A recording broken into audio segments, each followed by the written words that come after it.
Hi friends, ಎಲ್ಲರಿಗೂ ನಮಸ್ಕಾರ. Welcome to Kavya's Veeksha channel.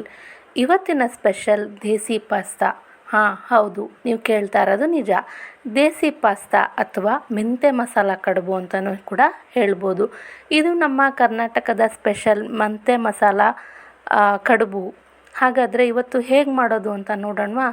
ಮೊದಲಿಗೆ ಇದನ್ನು ನಾವು ಮಿಕ್ಸಿಂಗ್ ಬೌಲ್ಗೆ 2 ಕಪ್ನಷ್ಟು ಗೋಧಿ ಹಿಟ್ಟನ್ನು ಹಾಕ್ಕೊಂಡು ಇದಕ್ಕೆ ರುಚಿಗೆ ತಕ್ಕಷ್ಟು ಉಪ್ಪನ್ನು ಹಾಕ್ಕೊಂಡು ಸ್ವಲ್ಪನ ನೀರು ಹಾಕ್ತಾ ಚಪಾತಿ ಹಿಟ್ಟಿನ ಹದಕ್ಕೆ ಕಲಿಸ್ಕೋಬೇಕು.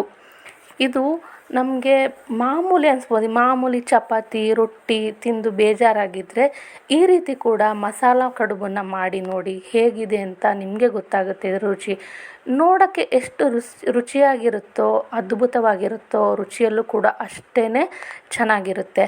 ಹಾಗಾಗಿ ಇದನ್ನು ನೀವು ಕೂಡ ಮನೆಯಲ್ಲಿ ಒಂದು ಸಲ ಮಾಡಿ ನೋಡಿ, ಹೇಗಿದೆ ಅಂತ ನನಗೆ ತಿಳಿಸಿ.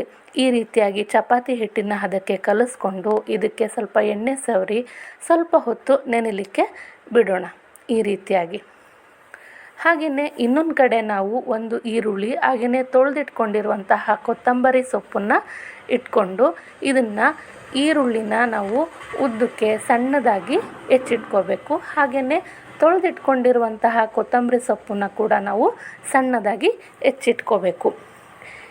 ಮೆಂತೆ ಮಸಾಲ ಕಡುಬು ಅಂದಮೇಲೆ ಮೆಂತ್ಯ ಸೊಪ್ಪು ಇಲ್ಲ ಅಂದರೆ ಹೇಗೆ ಹೇಳಿ ಅಲ್ವಾ? ಹಾಗೆಯೇ ನಾವು ತೊಳೆದಿಟ್ಕೊಂಡಿರುವಂತಹ ಮೆಂತ್ಯ ಸೊಪ್ಪನ್ನು ಕೂಡ ಸಣ್ಣದಾಗಿ ಹೆಚ್ಚಿಟ್ಕೊಳ್ಳೋಣ. ಈ ರೀತಿಯಾಗಿ ಸಣ್ಣದಾಗಿ ಹೆಚ್ಚಿಟ್ಕೊಳ್ಳೋಣ. ನಾನಿಲ್ಲಿ ಒಂದು ಅರ್ಧ ಕಟ್ಟಿನಷ್ಟು ತೊಗೊಂಡಿದ್ದೀನಿ. ಹಾಗೆಯೇ ನಾವಿಲ್ಲಿ ಮಸಾಲೆಗೆ ಒಣ ಕೊಬ್ಬರಿನ ತೊಗೊಂಡಿದ್ದೀನಿ. ಒಂದು ಅರ್ಧ ಬಟ್ಲದಷ್ಟು ಒಣ ಕೊಬ್ಬರಿ, ಹಾಗೆಯೇ ಇದಕ್ಕೆ 1 ರಿಂದ 1/4 ಇಂಚಿನಷ್ಟು ಚಕ್ಕೆ, ಅಚ್ಚ ಖಾರದ ಪುಡಿನ ಕೂಡ ಹಾಕಿ ಇದಕ್ಕೆ ಮೊದಲು ನೀರು ಹಾಕ್ದೇ ಮಿಕ್ಸರ್ ಮಾಡ್ಕೊಳ್ಳೋಣ. ಹಾಗೆಯೇ ಆದಮೇಲೆ ಸ್ವಲ್ಪ ನೀರು ಹಾಕಿ ಸಣ್ಣದಾಗಿ ಪೇಸ್ಟ್ ಮಾಡ್ಕೋಬೇಕು. ಈ ರೀತಿ ತೋರಿಸ್ತಾ ಇದ್ದೀನಲ್ಲ, ಈ ರೀತಿಯಾಗಿ ಮಸಾಲನ ಪೇಸ್ಟ್ ಮಾಡಿ ಇಟ್ಕೊಳ್ಳೋಣ. ಇನ್ನೊಂದು ಕಡೆ ನಾವು ಬಾಣಲಿಗೆ 2 ರಿಂದ 3 ಸ್ಪೂನ್ನಷ್ಟು ಎಣ್ಣೆ ಹಾಕ್ಕೊಳ್ಳೋಣ. ಎಣ್ಣೆ ಕಾದ ಮೇಲೆ ಇದಕ್ಕೆ ಸಣ್ಣದಾಗಿ ಉದ್ದಕ್ಕೆ ಹೆಚ್ಚಿಟ್ಕೊಂಡಿದ್ವಲ್ಲ ಈರುಳ್ಳಿನ ಹಾಕಿ ಫ್ರೈ ಮಾಡ್ಕೊಳ್ಳೋಣ. ಇದಕ್ಕೆ ಮಾಮೂಲಿ ರೀತಿಯಲ್ಲಿ ಸಾಸಿವೆ, ಜೀರಿಗೆ, ಕರಿಬೇವು ಆ ರೀತಿ ಏನೂ ಬೇಕಾಗಲ್ಲ. ಇದಕ್ಕೆ ನೇರವಾಗಿಯೇ ಈರುಳ್ಳಿ ಹಾಕಿಬಿಟ್ಟು ಇದನ್ನು ಫ್ರೈ ಮಾಡ್ಕೊಳ್ಳೋಣ. ಇದಕ್ಕೆ ಸ್ವಲ್ಪ ಕೊತ್ತಂಬರಿ ಸೊಪ್ಪನ್ನು ಕೂಡ ಹಾಕಿ ಬಾಡಿಸ್ಕೋಬೇಕು. ಈ ರೀತಿಯಾಗಿ ಇದರಲ್ಲಿ ಸಿಂಪಲ್ ಮಸಾಲ, ತುಂಬ ಹೆವಿ ಮಸಾಲೆ ಏನೂ ಇಲ್ಲ. ಬರೀ ಕೊಬ್ಬರಿ, ಚಕ್ಕೆ ಹಾಗೆಯೇ ಅಚ್ಚ ಖಾರದ ಪುಡಿ ಬಳಸಿ ಮಾಡಿರುವಂತಹ ಸಿಂಪಲ್ ಹಾಗೆ ಟೇಸ್ಟಿಯಾಗಿರುವಂತಹ ಮಸಾಲ ಕಡುಬು. ಮಕ್ಕಳಿಗೆ ಇದು ತುಂಬಾ ಇಷ್ಟ ಆಗುತ್ತೆ. ಈಗ ಸಮ್ಮರ್ ಹಾಲಿಡೇ ಇರೋದ್ರಿಂದ ಮಕ್ಕಳಿಗೆ ವೆರೈಟಿ ರೆಸಿಪೀಸ್ ಬೇಕಾಗುತ್ತೆ. ಅದರಲ್ಲಿ ಇದನ್ನು ಕೂಡ ಒಂದಿನ ಮಾಡಿಕೊಡಿ, ಹೇಗಿದೆ ಅಂತ ತಿಳಿಸಿ. ಈಗ ನಾವು ರುಬ್ಬಿಟ್ಕೊಂಡಿರುವಂತಹ ಮಸಾಲನ್ನು ಹಾಕಿಬಿಟ್ಟು ಹಸಿ ವಾಸನೆ ಹೋಗೋವರೆಗೂ ಇದನ್ನು ಫ್ರೈ ಮಾಡ್ಕೋಬೇಕು.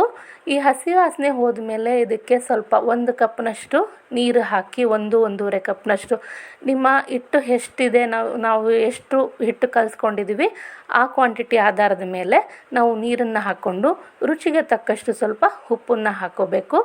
ಅದನ್ನು ಲೋ ಟು ಮೀಡಿಯಮ್ ಫ್ಲೇಮಲ್ಲಿ ಬೇಯೋಕ್ಕೆ ಬಿಡೋಣ. ಇನ್ನೊಂದು ಕಡೆ ನಾವು ಒಂದು ಫ್ರೈ ಪ್ಯಾನ್ಗೆ ಹೆಚ್ಚಿಟ್ಕೊಂಡಿರುವಂತಹ ಮೆಂತ್ಯ ಸೊಪ್ಪನ್ನು ಹಾಕಿ ಬಾಡಿಸ್ಕೊಬೇಕು. ಇದು ಯಾಕೆ ಅಂದರೆ ನಾವು ನೇರವಾಗೂ ಮೆಂತ್ಯ ಸೊಪ್ಪು ಹಾಕ್ಬೋದು, ಆದರೆ ಇದ್ರ ಒಗರು ಇನ್ನು ತಿನ್ನುವಾಗ ನಮಗೆ ಇದು ಒಗರು ಅನಿಸೋದು ಅಥವಾ ಕಹಿ ಅನಿಸೋದು ಹಾಗೆ ಅನ್ನಿಸ್ಬಾರ್ದು ಅನ್ನೋ ಕಾರಣಕ್ಕೆ ಇದನ್ನು ನಾವೇನು ಮಾಡಬೇಕು, ಒಂದು ಫ್ರೈ ಪ್ಯಾನಲ್ಲಿ ಇದನ್ನು ಮೆಂತ್ಯ ಸೊಪ್ಪನ್ನು ಫ್ರೈ ಮಾಡಿ ನಾವು ಕುದಿಯೋಕ್ಕಿಟ್ಟಿದ್ವಲ್ಲ ಮಸಾಲಾನ ಆ ಕಡಾಯಿಗೆ ಇದನ್ನು ಹಾಕ್ಕೊಳ್ಳೋಣ. ಈ ರೀತಿಯಾಗಿ ಫ್ರೈ ಮಾಡಿಟ್ಕೊಂಡಿರುವಂತಹ ಮೆಂತ್ಯ ಸೊಪ್ಪನ್ನು ನಾವು ಇದಕ್ಕೆ ಹಾಕ್ಕೊಂಡು ಕುದಿಲಿಕ್ಕೆ ಬಿಡೋಣ. ಇದನ್ನು ಫುಲ್ ಹಾಕಬೇಕು. ನಾನಿಲ್ಲಿ ಅರ್ಧ ಕಟ್ನಷ್ಟು ಮೆಂತ್ಯ ಸೊಪ್ಪು ತೊಗೊಂಡಿದ್ದೀನಿ. ನಿಮ್ಗೆ ಇನ್ನೂ ಬೇಕಾದರೆ ಇನ್ನೂ ಸ್ವಲ್ಪ ಜಾಸ್ತಿ ಹಾಕ್ಕೋಬೋದು, ಅಥವಾ ಈರುಳ್ಳಿ ಹಾಕಿ ಫ್ರೈ ಮಾಡ್ತಿರಲ್ಲ ಆವಾಗೇ ಮೆಂತ್ಯ ಸೊಪ್ಪು ಕೂಡ ಹಾಕಿ ಫ್ರೈ ಮಾಡ್ಕೋಬೋದು. ನಾವು ಇನ್ನೊಂದು ಕಡೆ ಚಪಾತಿನ ಲಟ್ಟಿಸ್ಕೊಳ್ಳೋಣ. ಈಗಾಗಲೇ ನಾವು ಚಪಾತಿ ಹಿಟ್ಟನ್ನು ಕಲಸಿ ಇಟ್ಕೊಂಡಿದ್ವಲ್ಲ, ಇದಕ್ಕೆ ಸ್ವಲ್ಪನೇ ಎಣ್ಣೆ ಹಚ್ಕೊಂಡು ನಮಗೆ ಎಷ್ಟು ಸಾಧ್ಯನೋ ಅಷ್ಟು ತೆಳ್ಳಗೆ ದೊಡ್ಡದಾಗಿ, ನಿಮಗೆ ಎಷ್ಟು ಸಾಧ್ಯನೋ ಅಷ್ಟು ಆದಷ್ಟು ತೆಳ್ಳಗೆ ಮಾಡಿಕೊಂಡ್ರೆ ರುಚಿ ಚೆನ್ನಾಗಿರುತ್ತೆ. ದಪ್ಪ ಉದ್ದಿದ್ರೆ ಒಳಗಡೆ ಸರಿಯಾಗಿ ಬೇಯೋದಿಲ್ಲ. ಹಾಗಾಗಿ ನಿಮ್ಗೆ ಎಷ್ಟು ಸಾಧ್ಯನೋ ಅಷ್ಟು ತೆಳ್ಳಗೆ ಲಟ್ಟಿಸ್ಕೊಂಡು ಇದಕ್ಕೆ ಚಾಕು ಸಹಾಯದಿಂದ ನಾವು ಸ್ಕ್ವಯರ್ ಶೇಪಲ್ಲಿ ಕಟ್ ಮಾಡ್ಕೊತಾ ಇದ್ದೀನಿ. ನಿಮಗೆ ಇಲ್ಲಿ ಇಷ್ಟ ಇದ್ದರೆ ಡೈಮಂಡ್ ಶೇಪಲ್ಲೂ ಕಟ್ ಮಾಡ್ಕೋಬೋದು, ಅಥವಾ ಶೇಪ್ ಕಟ್ಟರ್ ಇತ್ತು ಅಂದರೆ ಅದನ್ನು ಕೂಡ ಬಳಸ್ಬಿಟ್ಟು ಕಟ್ ಮಾಡ್ಕೋಬೋದು. ಇದನ್ನು ನಾವು ಈ ರೀತಿ ಕಟ್ ಮಾಡಿಟ್ಕೊಂಡಾದ್ಮೇಲೆ ಒಂದೊಂದಾಗಿ ಬಿಡಿಸಿ ತಟ್ಟೆಯಲ್ಲಿ ಎತ್ತಿಟ್ಕೊಳ್ಳೋಣ. ನೋಡಿ, ಈಗ ಬಿಡಿ ಬಿಡಿಯಾಗಿ ಬರ್ತದೆ. ಈ ರೀತಿ ಬಿಡಿಸ್ಕೊಂಡು ಒಂದು ತಟ್ಟೆಯಲ್ಲಿ ಇಟ್ಕೊಳ್ಳೋಣ. ಅಥವಾ ನೇರವಾಗಿ ಕೂಡ ಬಾಣಲಿಲಿ ಹಾಕ್ತೀನಿ ಅಂದರೆ ಹಾಕ್ಬೋದು. ನೇರವಾಗಿ ಬಾಣಲಿಲಿ ಯಾಕೆ ಹಾಕೋದು ಬೇಡ ಅಂದರೆ ಅದಿನ್ನೂ ಕುದಿಬೇಕು. ಅದು ಹಾಕೋದಾದರೆ ಕುದ್ದಿರಬೇಕು. ಅದು ನೀರು ಮಸಾಲೆ ಏನು ಇಟ್ಟಿದ್ವಿ ಅದು ಕುದೀತಾ ಇರುವಾಗ ಮಾತ್ರ ಹಾಕ್ಕೋಬೇಕು. ಹಾಗಾಗಿ ಅದು ಕುದೀತೇ ಇಲ್ಲ ನಾವು ಹಾಕ್ತೀವಿ ಅಂದರೆ ಅದೇನಾಗ್ಬಿಟ್ಟೆ ಹಿಟ್ಟೆಲ್ಲ ಒಂದಕ್ಕೊಂದು ಅಂಟ್ಕೊಂಡು ಮುದ್ದೆ ರೀತಿ ಆಗಿಬಿಡುತ್ತೆ. ಈ ರೀತಿಯಾಗಿ ಕುದೀತಾ ಇರಬೇಕು. ಉಳಿದ ಎಲ್ಲ ಗೋಧಿ ಹಿಟ್ಟಿನ ಉಂಡೆಗಳನ್ನ ನಾವು ಚಪಾತಿ ಹಿಟ್ಟಿನ ರೀತಿಯ ಚಪಾತಿ ಥರನೇ ಲಟ್ಟಿಸ್ಕೊಂಡು ಕಟ್ ಮಾಡಿ ಒಂದು ತಟ್ಟೆಲಿ ಇಟ್ಕೊಂಡಿದ್ವಿ. ಈಗ ಕುದೀತಾ ಇರುವಂತಹ ಬಾಣಲಿಗೆ ಇದನ್ನು ಎಲ್ಲ ಕಡುಬುಗಳನ್ನ ಅದೇನು ಕಟ್ ಮಾಡಿ ಇಟ್ಕೊಂಡಿದ್ವಿ ಚಪಾತಿ ಹಿಟ್ಟಿಂದು ಅದನ್ನು ಹಾಕ್ತಾಯಿದ್ದೀವಿ. ಈ ರೀತಿಯಾಗಿ ಕುದಿ ಬರ್ತಾ ಇರಬೇಕು. ಆವಾಗ ಹಾಕಿದ್ರೆ ಇದು ಒಂದಕ್ಕೊಂದು ಅಂಟೋದಾಗಲಿ ಮುದ್ದೆ ಥರ ಆಗಲಿ ಆಗಲ್ಲ. ಇದು ದೇಸಿ ಪಾಸ್ತಾ ಅಂತ ಯಾಕಂತೀವಿ ಅಂತ ಈಗ ಗೊತ್ತಾಯ್ತಾ? ಇದು ಒಂದು ರೀತಿ ಪಾಸ್ತಾನೇ. ಈಗ ನಾವು ರೆಡಿಮೇಡ್ ತರ್ತೀವಲ್ಲ ಅದು ರೆಡಿಯಾಗಿರುತ್ತೆ. ಆದರೆ ಇದು ನಾವು ಮನೆಯಲ್ಲೇ ಮಾಡಿರುವಂತಹ, ನಿಮಗೆ ಬೇಕಂದರೆ ನೀವು ಬೇರೆ ಥರ ಕೂಡ ಶೇಪ್ ಕೊಡ್ಬೋದು ಈ ಕಡುಬಿಗೆ. ಆದರೆ ನಾನಿಲ್ಲಿ ಸ್ಕ್ವೇರ್ ಶೇಪಲ್ಲಿ ಕಟ್ ಮಾಡಿ ಈ ರೀತಿ ಹಾಕ್ತಾಯಿದ್ದೀನಿ. ಇದನ್ನು 5ರಿಂದ 10 ನಿಮಿಷ ಲೋ ಫ್ಲೇಮಲ್ಲಿ ಬೇಯಿಸಿದರೆ ಅದು ದಪ್ಪ ಆಗುತ್ತೆ, ಚೆನ್ನಾಗೂ ಬೇಯುತ್ತೆ. ಈ ರೀತಿಯಾಗಿ ದೇಸಿ ಪಾಸ್ತಾ ಅಥವಾ ಮೆಂತ್ಯ ಮಸಾಲ ಪಾಸ್ತಾ ರೆಡಿ ಆಗುತ್ತೆ. ಹೇಗಿದೆ ಅಂತ ಒಂದು ಸಲ ಮನೆಯಲ್ಲಿ ಮಾಡಿ ನೋಡಿ. ಹೇಗಿದೆ ಅಂತ ನನಗೆ ಕಮೆಂಟ್ ಮಾಡಿ ಕೂಡ ತಿಳಿಸಿ. ಹಾಗೆಯೇ ಇಷ್ಟ ಆದರೆ ಶೇರ್ ಮಾಡಿ, ನನ್ನ ಚಾನಲ್ನ ಸಬ್ಸ್ಕ್ರೈಬ್ ಮಾಡಿ ದಯವಿಟ್ಟು ಮರಿಬೇಡಿ.